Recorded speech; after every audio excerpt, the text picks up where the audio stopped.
Please subscribe.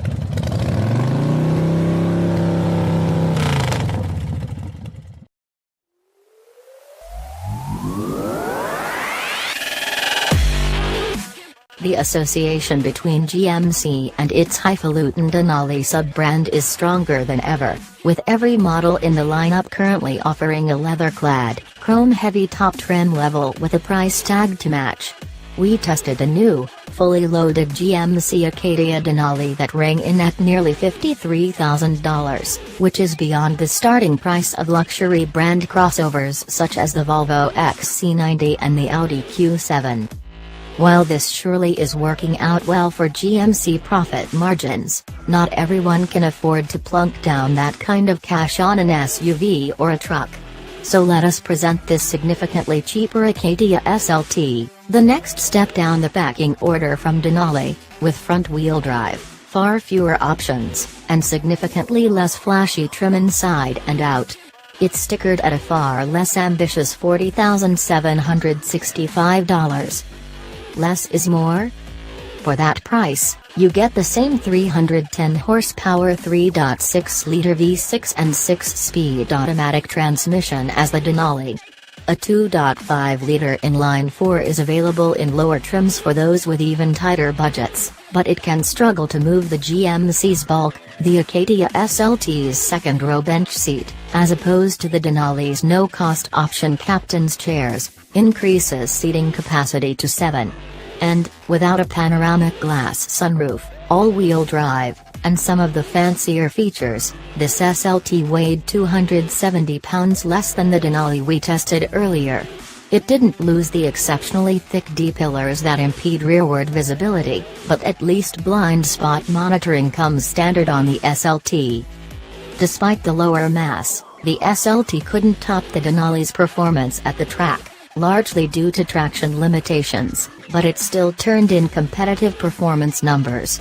The front wheels spun a bit at launch, but the Acadia SLT managed a 0 to 60 mph run of 6.2 seconds and finished the quarter mile in 15.0 seconds flat at 95 mph. That's only 0.1 second off the Denali's pace in both tests and competitive among other crossovers of its ilk, as are the SLT's 0.84-gram skid pad figure and 173-foot stop from 70 mph.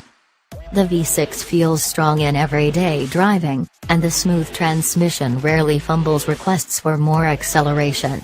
We did notice annoying vibration in the cabin when the engine entered its fuel-saving 4-cylinder mode, as indicated by a display screen in the gauge cluster. The relatively heavy steering is accurate enough, and body motions are well controlled for a vehicle of this size with only 2 driven wheels. We'd seriously consider the $2,000 all-wheel drive system, though, simply for the greater stability it provides, along with extending the life of the front tires. The trade-off for a decent handling SUV in this case is ride quality that strikes us as a bit firm for a family hauler. The Acadia managed 25 miles per gallon on our 75 mph highway fuel economy test, 2 miles per gallon better than the all-wheel drive model. Disappointingly, the front-drive Acadia's overall average of 19 miles per gallon trailed its glissier counterpart by 2 miles per gallon. People carrying duties. As a family hauler, the GMC is mostly up to snuff. Despite having significantly shrunken dimensions compared with its predecessor, the interior remains practical and configurable, if not quite as spacious as before. The sliding second-row seats allow you to apportion second and third-row legroom based on occupants' needs. However, even with those seats slid forward, the two-person third row is not a pleasant place to be. A low bottom cushion makes for an awkward seating position for adults, but that's about par for the course in this class. The larger Chevrolet Traverse, based on an extended version of the Acadia's platform, is a smarter buy for those who frequently shuttle around entire indoor soccer teams or large carpools.